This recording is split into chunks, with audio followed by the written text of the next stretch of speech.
আরে আরে পড়ে যাবে তো, এইভাবে কেউ দৌড় মেরে আসে? আর বলো না, তোমার গাড়ি হর্ন শুনতে পেয়ে ব্যাগ না আলে দৌড় মারতে মারতে চলে এসছে তোমার পাশে বসে যাবে বলি। আমার পাশে? সাহেব পাশে পড়েছে যে। আমি তোমার পাশে বসে যাবো না, স্কুল যাবো না। তাই বললে হাই, স্কুল যাওয়া না কেন? পড়াশোনা করে বড় অফিসার না হলে তোমার আব্বু আমার স্বপ্ন পূরণ করবে কি করি? সাহেব তুই পিছনে বস। না, আমি তোমার সাথে যাবো না, আমি রাজা কাকুর সাথেই যাবো। আজকের দিনটা আমার সাথে চলো, আমি তোমার স্কুলের সামনে দিয়ে যাবো। না না, আমি যাবো না। ও যখন যেতে চাইছে না, তুমি আর ওকে জোর করো না। এই ছেলেটা খুব ভালো ছেলে তো, পাড়া সব বাচ্চারাই ওকে অনেক ভালোবাসে। বিয়ার আসতে তো দেরি হলো কেন? ওর আব্বু বলছিল আজকের দিনটা আমার সাথে চলো, ও তো কোনো মতে যেতে রাজি না। বাপ মেয়ের কথা কাটাকাটি করতে কি দেরি হয়ে গেল। সাবধানে নামে দিও রাজা। টোটো থামাও। কি কেন? যেটা বললাম সেটা করো। আমি যেই দিনে তোমার টোটোতে যাই, তুমি সেই দিনে আমাদেরকে ভ্যালভ্যাল করে তাকিয়ে থাকো। কি সমস্যা তোমার? হ্যাঁ, আমি কেন তোমার দিকে তাকাতে যাবো? তুমি তাকাওনি? না না। একদম মিথ্যা কথা বলবা না। তুমি যদি আমাদেরকে নাই তাকাও তাহলে আমি মিথ্যা কথা বলছি নাকি? হ্যাঁ, বলতেও তো পারো। লা ধরো। আরে আরে, তুমি আর যাবে না নাকি? না, আমি হেঁটে চলে যেতে পারবো। সরি সরি, আমি তোমার দিকে তাকিয়েছিল, আমার ভুলে গেছে। আমি কোনোদিনও তোমার দিকে তাকাবো না। ওকে সত্যি সত্যি আমাদেরকে কোনোদিন তাকাবো না। রাজা। হ্যাঁ বলো। কিছু মনে না করলে তোমাকে একটা কথা বলবো। কি কথা? তুমি কি কাউকে পছন্দ করো? না না, তুমি কেন আমাকে এসব কথা জিজ্ঞেস করছো? তুমি যদি কাউকে পছন্দ করে থাকো তাহলে নিজের মনের কথাটা তাকে বলে দেওয়াই ভালো। এটাও তো হতে পারে সে তোমার মুখ থেকে ভালোবাসার কথাটা শোনার জন্য অপেক্ষা করে আছে। আমি যদি কারোর সামনে আমার ভালোবাসা প্রকাশও করি না, সে আমার ভালোবাসার কথাটা শোনার পর আমাকে নিয়েই মজা করবে। এটা তোমার ভুল ধারণা। সত্যিকারের ভালোবাসা নিয়ে কেউ কখনো মজা করে না। গাড়িটা যাওয়ার আর সময় পেল না। এই রূপা, যা ঘর থেকে পাখাটা নিয়ে আয়।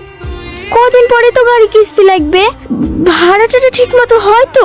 হ্যাঁ মা, কালকে স্কুল থেকে 4,000 টাকা দিয়েছে। আর এদিক ওদিক থেকে ভাড়া মেরে ভালোই ইনকাম হয়েছে। তোকে আবার কোন মুখে বলবো? রূপার প্রাইভেট মাস্টার কদিন ধরে টাকা চাইছি। আমার কাছে তো টাকা পয়সা কিছুই নাই, তুই যদি দিতি। একটা কথা বলো তো মা, আমি কি তোমার ছেলে না? আমার কাছে টাকা চাইতে লজ্জা করছো কেন? রূপা, ঘরে আমার মানি ব্যাগ আছে, যা লাগবে লিলিস। ঠিক আছে ভাই। রাজা, তোর বাবার তো খুব ক্রিটিক্যাল। আজ বসে ফোন করে একটা গাড়ি ম্যানেজ করতে পারলো না। তুই একটু টুকটুকলি তাড়াতাড়ি চল না ভাই। হ্যাঁ হ্যাঁ, একটু কষ্ট করে ভাবি, সব ঠিক হয়ে যাবে, কিচ্ছু হবে না। ভাবে কি আর একটু কষ্ট করতে বলো, আমি 5 মিনিটের মধ্যে বুঝে যাবো।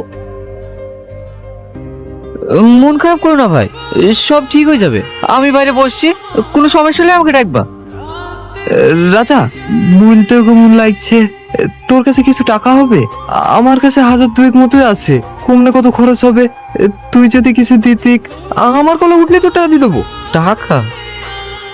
লা ভাই, তুমি যখন পারবে আস্তে আস্তে দিও, কিন্তু চাইলে হলে প্যাট মেরে মিষ্টি খাওয়াতে হবে।